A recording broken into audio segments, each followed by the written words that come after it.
বাংলাদেশে একের পর এক সরকার এসছে, বিশেষত গত 15 বছর ধরে শেখ হাসিনার সরকার, তারা নিজেদের গদির বদলে বাংলাদেশের সকল স্বার্থ জলাঞ্জলি দিয়েছে। বিশেষভাবে তারা নিজেরাই বলেছে ভারতকে এত দিয়েছি চিরকাল মনে রাখবে, কিন্তু বাংলাদেশের জন্য কি এনেছেন? শেখ হাসিনার গদি। সেই গদি এইবার মানুষ উল্টে দিয়েছে এবং কাজেই ভারতের আধিপত্যকে উল্টে দেওয়া হবে। ভারতকে আমরা পরিষ্কার করে বলেছি আগেও, এই দেশের জনগণের সাথে বন্ধুত্ব করেন, আর বন্ধুত্ব যদি চান, সত্যিকার অর্থে করতে চান, তাহলে সমতার মর্যাদার ভিত্তিতে করেন। কারো অধিকার হরণ করে বন্ধুত্ব হয় না, সেইটাকে দাসত্ব বলে।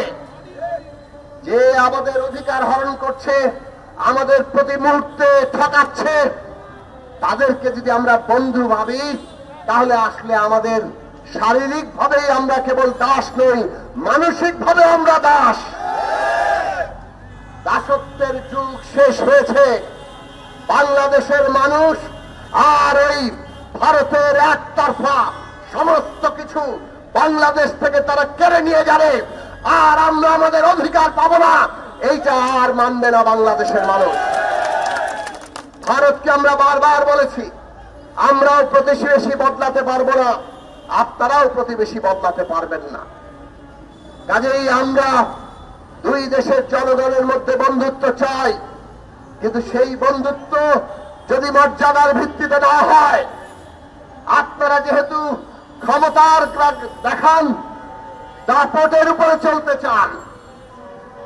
আমরা তো দেখেছি আপনারা এইবার পাকিস্তানের সাথে যুদ্ধ খেলায় আমরা দেখলাম আপনারা সিন্ধু নদীর পানি বন্ধ করে দেওয়ার হুমকি দিয়েছিলেন, পারেন নাই। এত বছরও পাকিস্তানের সাথে এত যুদ্ধ, সিন্ধু নদীর পানি বন্ধ করতে পারেন নাই, কারণ ক্ষমতার দাপটে ওইখানে আপনারা দাপটে জিতে যেতে পারেন না। বাংলাদেশের উপর ছড়ি ঘোরান।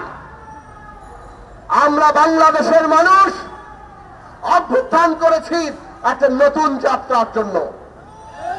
আমরা সারা দেশের মানুষকে ঐক্যবদ্ধ করব, তার প্রয়োজনীয় গণতান্ত্রিক রাজনৈতিক ব্যবস্থা তৈরি করব, আমরা অর্থনৈতিকভাবে শক্তিশালী হব এবং আমাদের দেশের সমস্ত শক্তির উপর দাঁড়িয়ে ভারতের এই দাপটকে আমরা ভেঙে ফেলব।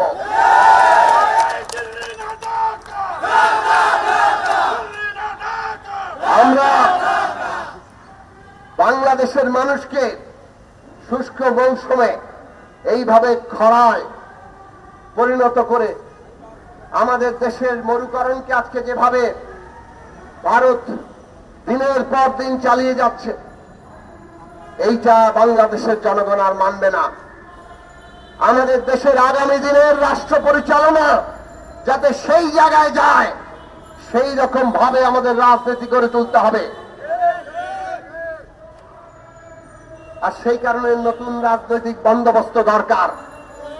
এই বন্দোবস্ত গণতান্ত্রিক বন্দোবস্ত, কিন্তু একটা দেশে নতুন রাজনৈতিক বন্দোবস্ত, গণতান্ত্রিক বন্দোবস্ত তৈরি হতে হলে গণতান্ত্রিক শক্তি লাগে, দেশপ্রেমিক শক্তি লাগে। আজকে আমরা বাংলাদেশের জনগণের পক্ষে একটা গণতান্ত্রিক শক্তি সেইভাবে এখনো গড়ে উঠতে দেখছি না। আমরা চেষ্টা করছি, জনগণকে সচেতন হতে হবে। জনগণ যদি সচেতন না হন, গণতান্ত্রিক রাজনৈতিক শক্তি যদি গড়ে না উঠে, যারা দেশের জনগণের স্বার্থ রক্ষা করবে, তাহলে বাংলাদেশকে ওই জায়গায় আমরা নিতে পারবো না, নতুন বন্দোবস্ত নিতে পারবো না। যে বন্দোবস্ত আমাদের স্বাধীনতা, সার্বভৌমত্ব, যে বন্দোবস্ত আমাদের জনগণের মুক্তি, আমাদের প্রকৃতির সুরক্ষা নিশ্চিত করবে। বন্ধুরা আমার, আজকে অনেকেই স্বাধীনতা সার্বভৌমত্বের পক্ষে কথা বলেন, এমনকি ভারতেরও বিরোধিতা করেন, কিন্তু আমরা তাদেরকেই দেখি দেশের মানুষের অধিকারের পক্ষে তারা নাই। যখন আমাদের কর্মচারীরা, আমাদের আউটসোর্সিং কর্মচারীরা তৃতীয় চতুর্থ শ্রেণীর কর্মচারীরা দৈনিক মজুরি ভিত্তিক এক সরকারি অফিসে 3 ধরনের বৈষম্য তৈরি করে রেখেছে। আজকে যখন সরকারি অফিসে কর্মচারীরা কাজ করে, কিন্তু তাদের পরিচয় কি সেটা নির্দিষ্ট না। তারা কি শ্রমিক না কর্মচারী, কোন পরিচয়ে কোন আইনের আওতায় আজকে তাদেরকে আনা হয় না। এই অবস্থা চলে, তখন আমরা নীরব থাকতে দেখি।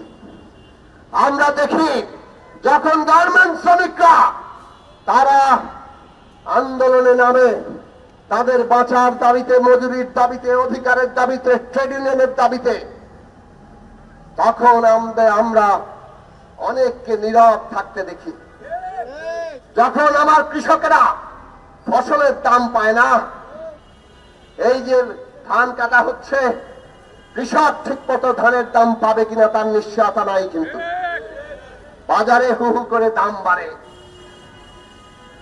এই কথা আমরা আগে থেকেই বলে আসছি, কারণ আগে থেকেই হয়ে আসছে। অবস্থা কি বদলেছে? এই জায়গাটা আমাদের প্রশ্ন করতে হবে। তাহলে কৃষক যখন ঠকে, তখন তো আমরা অনেককে কথা বলতে দেখি না। আজকে ছাত্ররা যখন দাবি নিয়ে আসে, ছাত্র নেতারা ক্ষমতায় রাষ্ট্র পরিচালনায় গিয়েছেন, উপদেষ্টা হয়েছেন, একজন উপদেষ্টাকে অসম্মানিত করা বোতল মেরে, এটা কোনোভাবেই সমর্থনযোগ্য না। তাকে অবশ্যই জবাবদিহি করতে হবে। কিন্তু আমরা উপদেষ্টাদেরও বলি, আপনাদের আন্দোলন ন্যায্য, অন্যদের আন্দোলন অন্যায্য, এই নীতি তো কোনো ভালো কথা না। কাজেই আজকে ছাত্ররা যখন ন্যায্য দাবিতে আন্দোলনে নেমেছে, জগন্নাথ বিশ্ববিদ্যালয়ের ছাত্ররা, তখন তাদের ন্যায্য দাবি মানার জন্য আলোচনায় বসুন। আলোচনায় না বসে নানা কায়দা করে, দীর্ঘ সূত্রিতা করে আপনারা কি পরিচয় দিচ্ছেন নিজেদের? আমরা প্রফেসর ডক্টর মোহাম্মদ ইউনূস সরকারকে পরিষ্কার করে বলতে চাই, অন্তর্বর্তী সরকার সকলের আন্দোলনকারীদের সমর্থনে তৈরি হয়েছে। এটা তো কোনো একটা পক্ষের সরকার নয়, আপনারা তো কোনো রাজনৈতিক পক্ষ নয়। আপনাদের কাজ হচ্ছে এই মুহূর্তে সমস্যাগুলোর সমাধান করা। যে সমস্যার সমাধান করতে পারবেন না, দ্রুত সমস্ত পক্ষের সাথে আলাপ করে সমাধানের উদ্যোগী হন। পুরনো সরকার, পুরনো আমলাদের যে ভঙ্গি, পাত্তা দেন না, এইটা কি ধরনের আচরণ? এই সমস্ত আচরণ পরিত্যাগ করুন। আজকে ঢাকা বিশ্ববিদ্যালয়ে সাম্যকে হত্যা করা হয়েছে, একজন আন্দোলনকারী ছাত্র, তাকে হত্যা করা হলো। এই পরিস্থিতি তো তৈরি হচ্ছে। নানাভাবে ওত পেতে থাকা দুষ্কৃতিকারীরা, ফ্যাসিস্টের সহযোগীরা নানা ধরনের পরিবেশ তৈরি করতে চাচ্ছে। আর একদল লোক নিজেদেরকে আবার আন্দোলনকারীও বলে, মবতন্ত্র কায়েম করতে চাচ্ছে। তারা নারীর উপর আক্রমণ করে, তারা মাজারে আক্রমণ করে, তারা হিন্দু সম্প্রদায়ের উপর আক্রমণ করে। এই সব কিছু যে চলছে, আপনাদের তাদের বিরুদ্ধে ব্যবস্থা নিতে হবে। ব্যবস্থা না নিয়ে আপনারা কাউকে ছাড় দিবেন যার একটু শক্তি বেশি, আবার কারো প্রতি আপনাদের রাজনৈতিকভাবে আপনাদের কারো একটু অপছন্দ থাকলে সেখানে দীর্ঘসূত্রিতা করবেন। এই সমস্ত কিছু আপনাদের আচরণ, এইটা আপনাদের সরকারের যে বৈশিষ্ট্য তার সাথে যায় না। সুতরাং ডক্টর মোহাম্মদ ইউনূস, তাদের কাছে আমরা অনুরোধ করব, অন্তর্বর্তী সরকার প্রধান হিসাবে আপনার বিচার, সংস্কার এবং নির্বাচন, এই 3 বিষয় একসাথে চলে বাংলাদেশকে একটা যথার্থ উত্তরণে নিয়ে যাওয়ার দায়িত্ব আপনার কাছে। বিচার, সংস্কার, নির্বাচন, এই 3টা একসাথে চলতে হবে। এই 3টার সাথে কেউ কোনো বিরোধ লাগিয়ে দিয়ে কোনো কিছু প্রলম্বিত করা জনগণ মানবে না। কাজেই মানুষ বিচার চায়, মানুষ সংস্কার চায়, মানুষ নির্বাচন চায়। এবং এই তিনটা জিনিসকে একসাথে চালিয়ে নিন।